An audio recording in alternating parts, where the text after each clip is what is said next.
Have you ever felt that even when you are surrounded by people, there is still no one who truly understands you?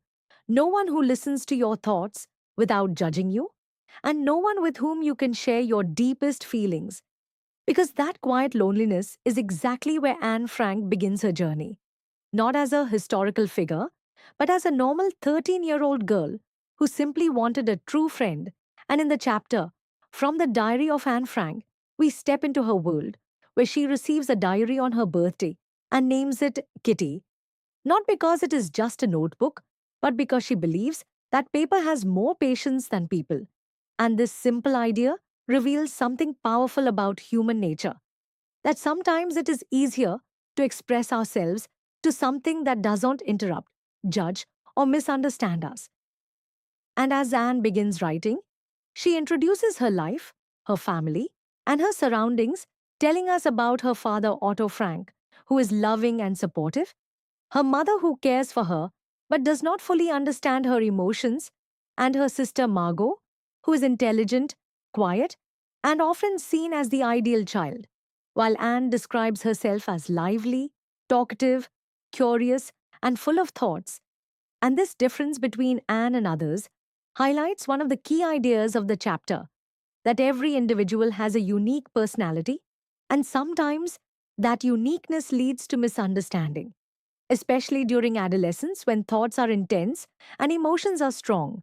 And as the narrative moves forward, Anne takes us into her school life where her natural habit of talking becomes the central issue because her mathematics teacher, Mr. Keesing, is strict and gets irritated by her constant chatter, leading him to punish her by assigning essays.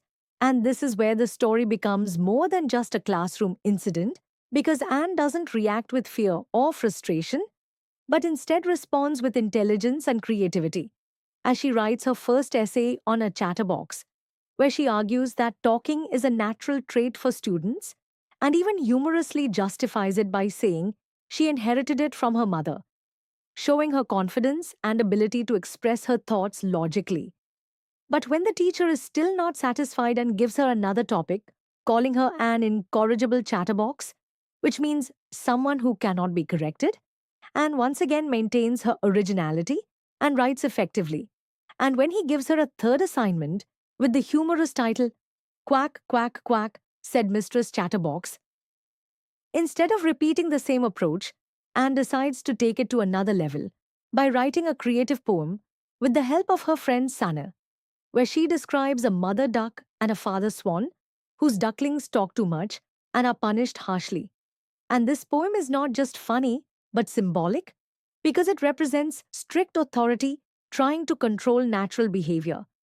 Yet the way Anne presents it with humor and imagination completely changes the outcome. Because when Mr. Keesing reads it, instead of getting angry, he laughs and appreciates her creativity. And from that moment on, he stops punishing her, which shows a powerful transformation not in Anne's nature, but in the teacher's perception. And this is where the deeper meaning of the chapter lies, that Anne does not change who she is but changes how she expresses herself, teaching us that our weaknesses can become our strengths if we learn to present them wisely. And when we look at the chapter from an exam point of view, we clearly see that it is not just about a girl who talks too much, but about themes like loneliness, where Anne feels the absence of a true friend despite being surrounded by people, self expression, where she uses her diary as a tool to understand and communicate her thoughts, adolescence, and identity, where we see the emotional and mental growth of a teenager trying to find her place, authority versus freedom, where the strict discipline of the teacher clashes with Anne's natural personality, and the power of creativity, where imagination and humor solve a problem that punishment could not. And through all this, Anne's character stands out as intelligent, honest, witty, and deeply self aware. Someone who is not afraid to accept her flaws, yet confident enough to defend her individuality. And this is why her diary becomes more than just writing. It becomes a reflection of her inner world, a space where she can think freely and grow emotionally.